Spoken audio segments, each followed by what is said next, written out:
Abençoados e abençoadas, graça e paz.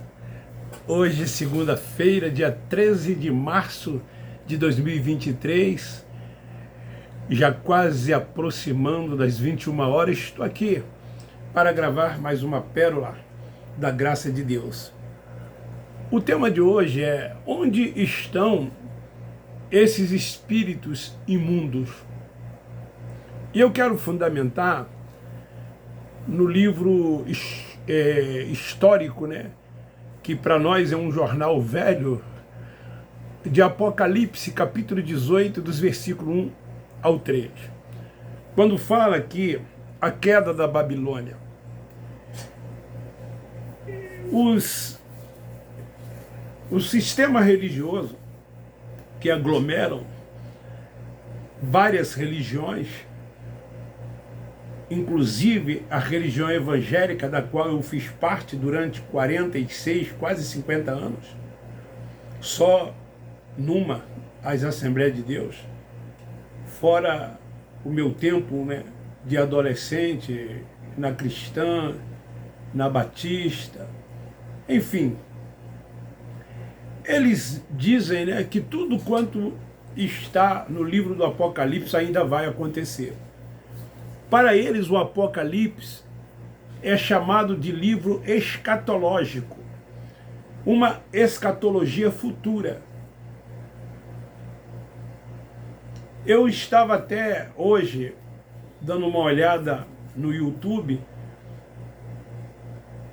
e eu vi lá um pastor das Assembleias de Deus, aliás, não foi no YouTube, foi num grupo de pastores, ele falando, anunciando um estudo sobre o livro do Apocalipse, e o tema era a grande tribulação. A grande tribulação que já ocorreu, que já aconteceu, mas eles aguardam ainda, eles esperam ainda. Daí que existem os pré-tribulacionistas, existem os tribulacionistas e os pós-tribulacionistas. São aqueles que afirmam ou crer que a grande tribulação ela será antes do arrebatamento, aspas, da igreja, que eles também aguardam, que eles esperam. Os tribulacionistas, eles fazem uma confusão naquela questão dos 3 anos e meio, mais 3 anos e meio, que faz um total de 7 anos. Então eles acreditam que a igreja será arrebatada no meio da grande tribulação. E os pós-tribulacionistas são aqueles que acreditam que esse arrebatamento, aspas, sempre aspas, da igreja ocorrerá após a grande tribulação. Então aqui no capítulo 18, quando fala da queda de Babilônia, o entendimento deles é outro, completamente diferente. Mas olha o que diz aqui: depois destas coisas, João estava em Patmos, preso em uma ilha. Ele diz: eu vi descer do céu outro anjo que tinha grande autoridade, e a terra foi iluminada com o seu esplendor. Ele chamou com poderosa voz: caiu, caiu a grande Babilônia, e se tornou morada de demônios, e guarida de todo o espírito imundo, esconderijo de toda ave imunda e detestável. Pois todas as nações beberam do vinho da ira da sua prostituição, os reis da terra se prostituíram com ela, e os mercadores da terra se enriqueceram com a abundância da sua luxúria. Para se entender acerca dos espíritos imundos, tem que crer na escatologia consumada. E eles não crêem na escatologia consumada. Tem que respeitar os escritos. Se você não respeitar os escritos, você vai ficar fazendo de um texto uma doutrina, como ocorre dentro das igrejas pentecostais, principalmente e neopentecostais, com as tais manifestações demoníacas, que eles dizem que ocorre, que acontece nesses lugares. E eles atribuem todas essas coisas aos demônios. Existem vários tipos de trabalho dentro dessas denominações, trabalhos de libertação, aonde eles ali invocam para que haja uma manifestação, para que assim, então, eles, aspas, em nome de Jesus, repreenda tais demônios da vida das pessoas. É comum nas igrejas neopentecostais fazer campanha de libertação. Campanha a fim de que as pessoas sejam libertas desses demônios que, segundo eles, estão na vida das pessoas, em suas casas. Daí que eles, então, vendem, né? Rosas ungidas, uma série de coisas que levam as pessoas a acreditarem que, se elas fizerem tal como eles orientam, as vidas dessas pessoas serão libertas desses demônios que existem, segundo eles, na vida dessas pessoas. Então, se não respeitar os escritos, se não tiver mente ativada, tem que ter a revelação do Espírito e a sensibilidade para entender ou ter o entendimento. O que acontecia aqui? João estava exilado, como eu já disse, na ilha de Pátimos. E lá na ilha de Pátimos, ele teve essa visão, dentre outras que também ele tivera. Então, o que é que João faz? Ele contextualiza o templo em Jerusalém. Aqui se refere o templo que ainda estava de pé lá em Jerusalém. Essa queda caiu, a Babilônia se refere ao templo de Jerusalém. Mas não é assim que os futuristas entendem. O entendimento deles acerca disso é outro, completamente diferente. Ainda vai acontecer para eles. Então, essa contextualização do templo de Jerusalém, feita por João, era o que? A sua queda e a sua ruína no ano 70 depois de Cristo. Era disso que João estava falando. O templo iria cair, como ele caiu. Como o próprio Nazareno disse, não ficará aqui pedra sobre pedra que não seja derribada. E o templo foi destruído, o templo caiu por terra. O templo que havia se tornado morada de demônios e refúgio de todo espírito imundo, tal como João viu nessa visão. Era assim que se achava, era assim que se encontrava o templo de Jerusalém. E João viu essas coisas. Eu não sei se vocês recordam que certa vez o Nazareno entrou no templo e lá no templo eles estavam fazendo daquele lugar o quê? Comércio, casa de câmbio. E o Nazareno tomou uma atitude para que nada daquilo continuasse a acontecer no templo. Então João, em visão agora, ele vê a ruína, a queda do templo de Jerusalém. O templo que estava cheio de imundícia, morada de demônios, morada de todo o espírito imundo. O templo de Jerusalém era o lugar que se oferecia sacrifícios em holocausto, era lá. O templo de Jerusalém era lá que se realizava todos os cerimoniais.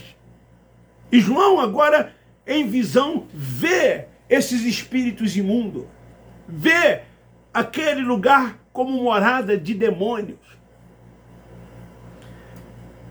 praticado pelos líderes religiosos. Quem eram esses líderes religiosos? Os judeus, os discípulos e tantos outros.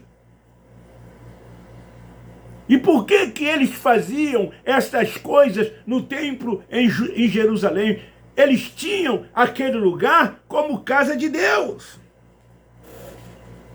E João, então, aqui no versículo 2 do Apocalipse, ele afirma: ele clamou com poderosa voz, caiu, caiu a grande Babilônia e se tornou morada de demônios, a guarida de todo o espírito imundo e o esconderijo de toda ave imundo e detestável.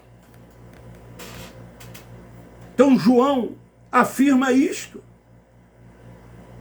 Isso foi o que na verdade se tornou aquele lugar.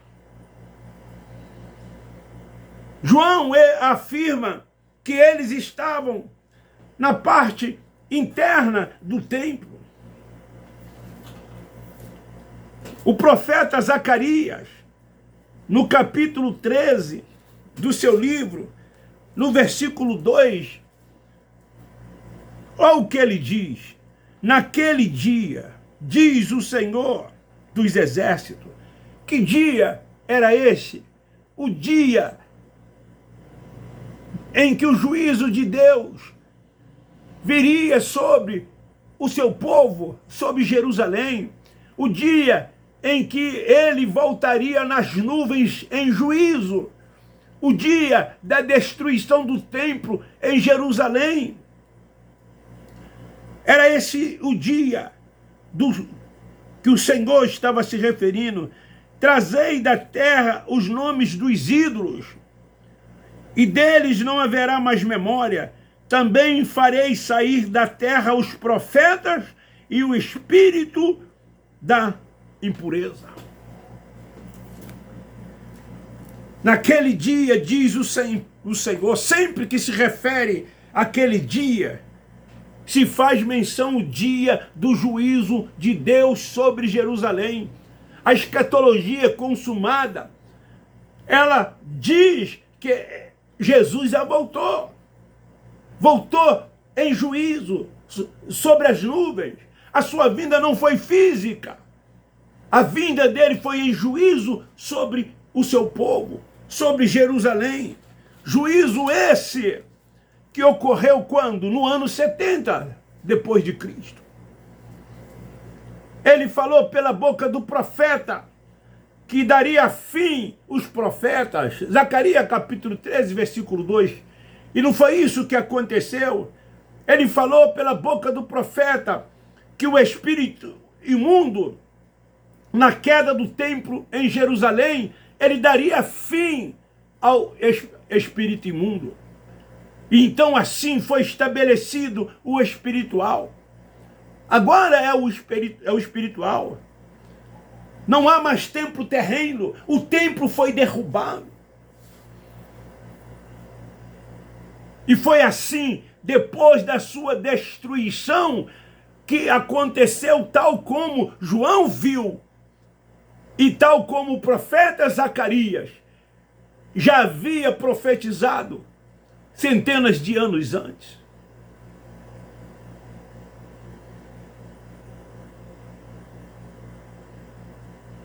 Não há mais templo terreno.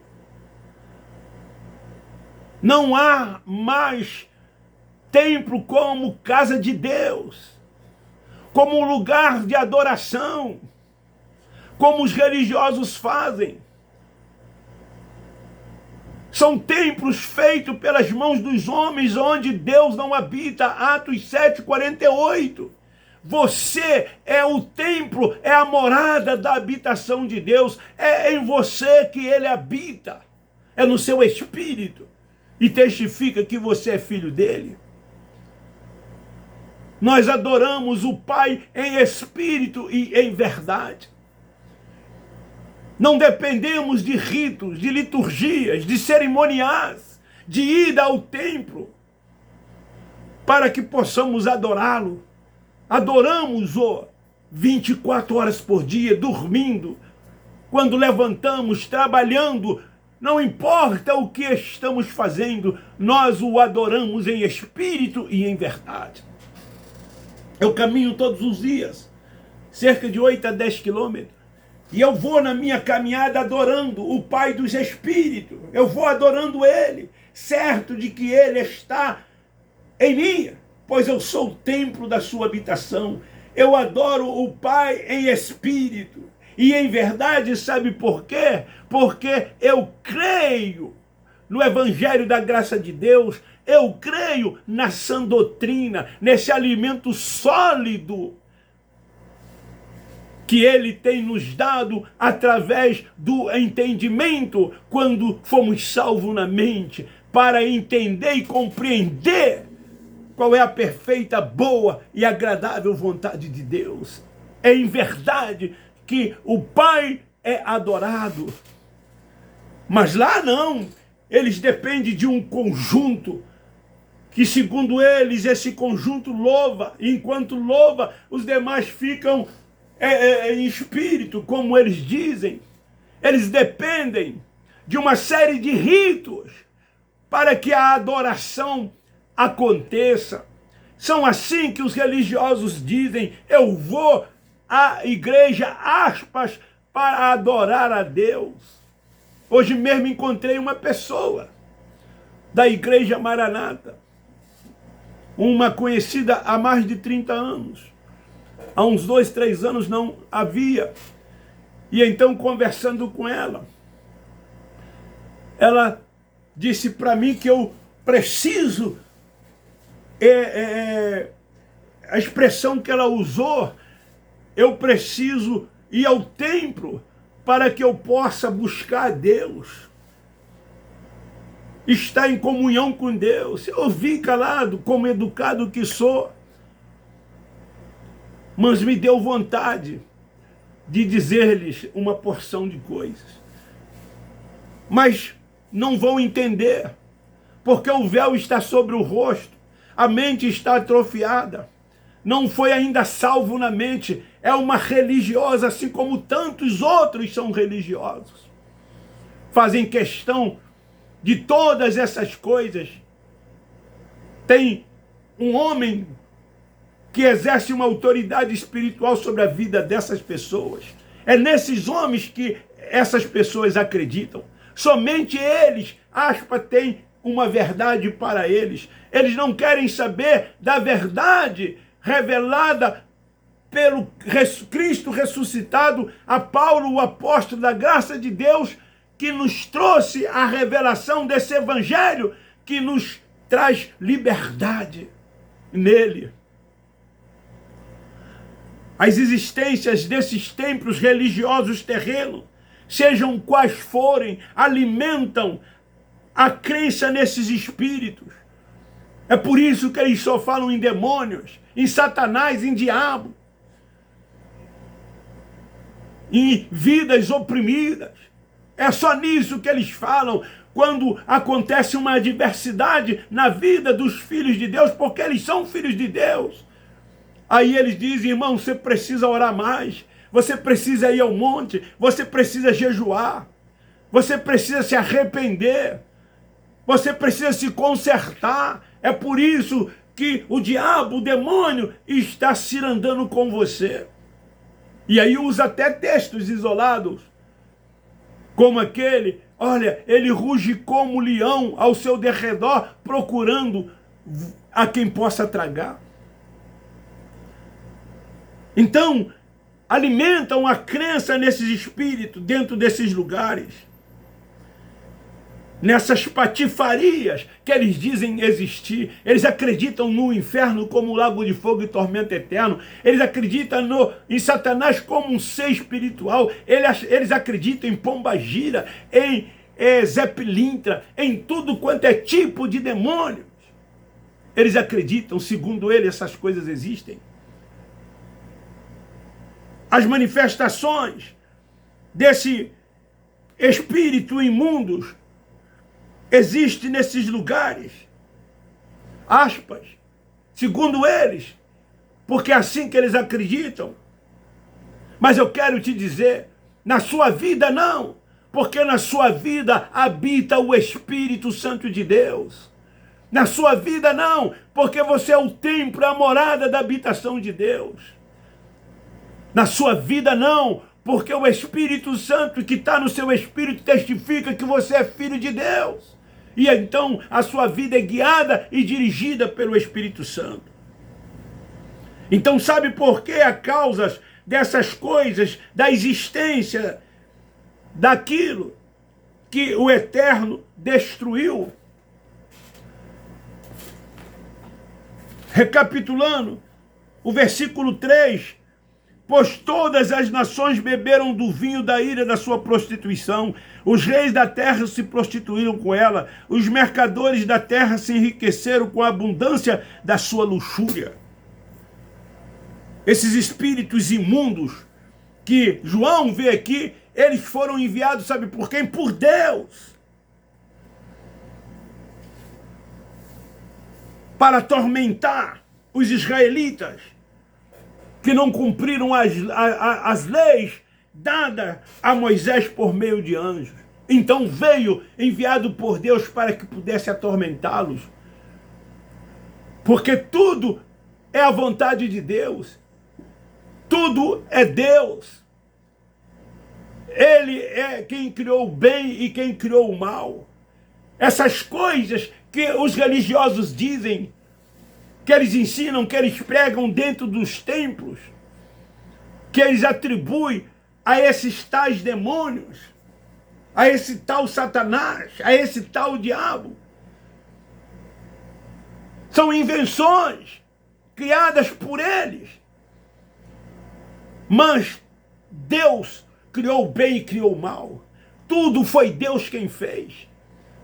Eu já tenho uma mensagem preparada e eu vou falar sobre todas essas coisas com mais detalhe.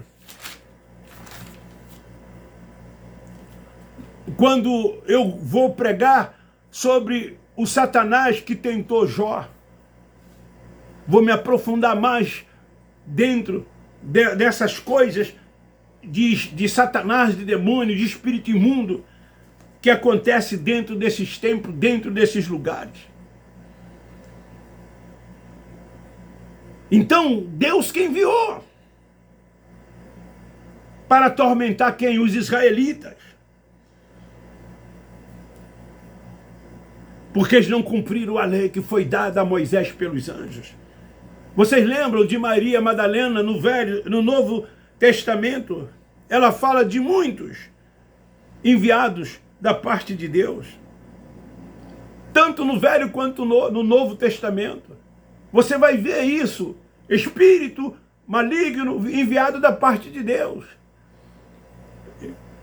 De mentira na boca colocado por parte de Deus. Deus permitindo. Porque tudo é Deus, tudo é a vontade de Deus. Ele é único, ele é soberano. Há um só Deus. O resto tudo é balela. É crendice. São patifarias. São mentiras, são enganos. Pregados e ensinados pelos religiosos. Então onde esses espíritos imundos estão hoje? Aonde eles estão? Dentro desses lugares. Não que eles existam, mas eles estão dentro desses lugares enganando as pessoas. Aquilo tudo é um teatro. São obras da carne. O diabo é a nossa carne. O demônio é a nossa carne. E quando você dá lugar à carne então eles se manifestam, não da forma como eles ensinam e dizem dentro desses lugares, levando as pessoas a fazerem aquilo que muitas das vezes elas não querem fazer, mas por dar lugar à carne, elas acabam fazendo. Aonde está esse espírito que João fala aqui? Então diz aqui, no versículo de número 2, ele clamou com poderosa voz, caiu a grande Babilônia, e se tornou morada de demônios, e guarida de todo o espírito imundo, e o esconderijo de toda ave imunda e detestada. Por ocasião de quê? Da queda do templo em Jerusalém. Os profetas, espíritos imundos, que eram enviados da parte de Deus sobre a vida dos israelitas, que não cumpriram as leis dadas por Deus a Moisés. Isso terminou por ocasião da destruição de Jerusalém, por ocasião da vinda do juízo de Deus sobre o seu povo. Fica aí esta palavra para a nossa reflexão. Se você gostou, dê um like, compartilhe, divulgue o nosso canal. Eu termino dizendo: Abba Pai, nós da graça de Deus amamos vocês.